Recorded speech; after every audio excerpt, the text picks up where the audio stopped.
crianos, a paz do Senhor. Eu sou a Josi Negrin e no vídeo de hoje nós vamos falar sobre um assunto um tanto negligenciado pela igreja dos nossos dias: oração. Será que existe uma forma certa de orar? E se existe, será que nós estamos orando do jeito certo? Vamos ver!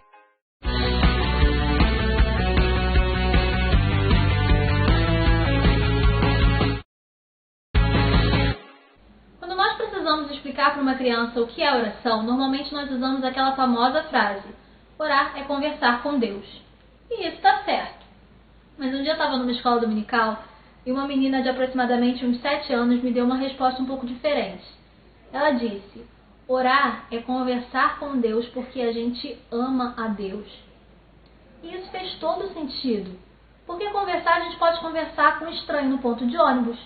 A gente pode conversar de forma falsa, de forma interesseira, de forma sarcástica e até grosseira. E nada disso traduz o que oração realmente é. Orar é conversar com alguém que a gente ama. E isso faz toda a diferença. Quando a gente precisa explicar para uma criança como ela deve orar, normalmente nós dizemos que ela pode usar as palavras dela, que ela não precisa imitar a oração de ninguém, que ela não precisa enfeitar com palavras bonitas. E tudo isso também serve para a gente. A gente não precisa entrar no nosso quarto, fechar a porta e dizer: excelso Deus, de acordo com o beneplácito da tua vontade, eu mortifico a concupiscência da minha carne. Eu imagino Deus olhando do céu, vendo você falar imbigo e mortandela e depois querendo mandar um concupiscência, um beneplácito. Não precisa. Desde que você seja respeitoso, você pode ficar à vontade em oração, na presença de Deus. Mas essas são explicações que nós damos para crianças, porque nós precisamos transmitir a ideia de que todo mundo pode orar, já que todo mundo deve orar. Precisa ser simples, para que possa ser acessível. Mas existem tantas outras coisas sobre oração, tantas coisas tão interessantes e importantes sobre oração que a Bíblia nos mostra. Será que nós precisamos nos contentar com a explicação que recebemos quando somos crianças ou neófitos? O autor dos Hebreus nos diz uma coisa interessante em Hebreus capítulo 5, versículo 12. Ele diz o seguinte: apesar de que a essa altura já devesseis ser mestres, ainda estáis precisando de que alguém vos instrua mais uma vez quanto aos princípios elementares da palavra de Deus. Voltastes a necessitar de leite, quando já devias estar recebendo alimento sólido. Imagina que difícil deve ser ouvir de um líder que nós já deveríamos estar ensinando, mas ainda precisamos aprender o básico de novo. Sabe, está tudo bem aprender o básico, desde que nós sejamos crianças ou novos na fé. A partir do momento em que nós já temos tempo de vida cristã, não está mais tudo bem aprender o básico, porque nós precisamos crescer. Então vamos voltar à pergunta inicial. Existe um jeito certo de orar? Os discípulos, em Lucas 11, pedem a Jesus que os ensine a orar, assim como João Batista ensinava a seus seguidores. Só que em Lucas 10, o capítulo anterior, Jesus envia os discípulos na missão dos 70. E na missão dos 70 eles precisavam pregar a palavra, curar enfermos e expulsar demônios de cidade em cidade. Será que pessoas que pregavam a palavra, curavam enfermos e expulsavam demônios não sabiam orar? Ou será que eles viram alguma coisa de diferente na oração de Jesus que eles queriam aprender?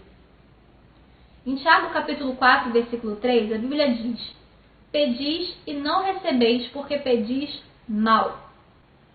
Então, se existe uma forma errada, uma forma ruim de se pedir, é porque existe uma forma correta, uma forma melhor.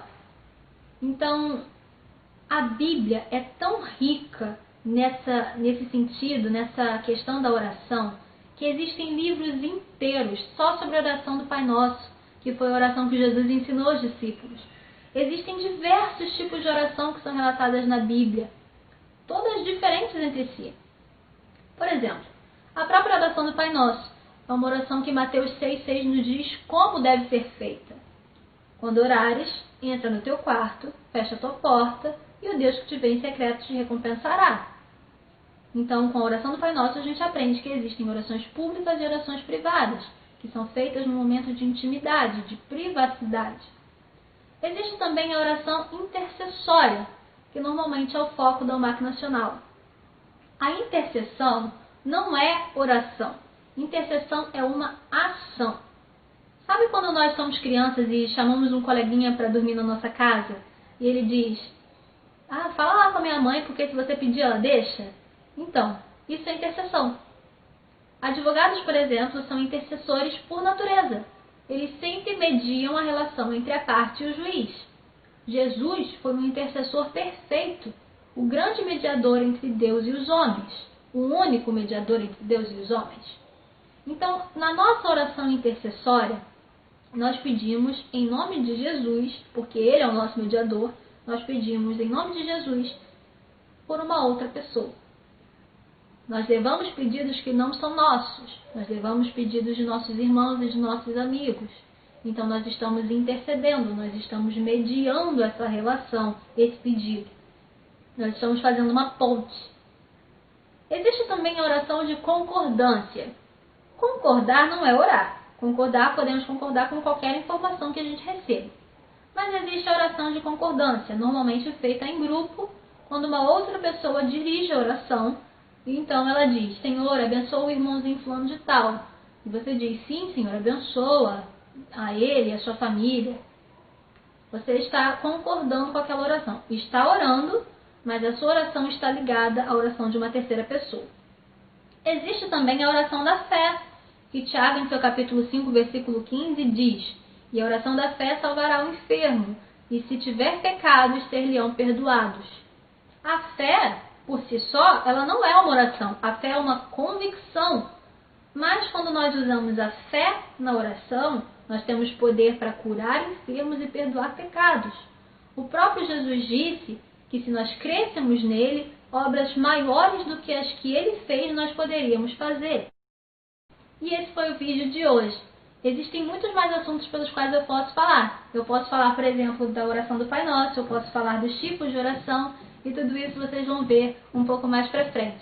Por enquanto, se você gostou desse vídeo, deixa aqui embaixo o seu like, comenta, compartilha com seus amigos, se inscreve no nosso canal e ativa o sininho para receber as notificações. É isso e que Deus te abençoe.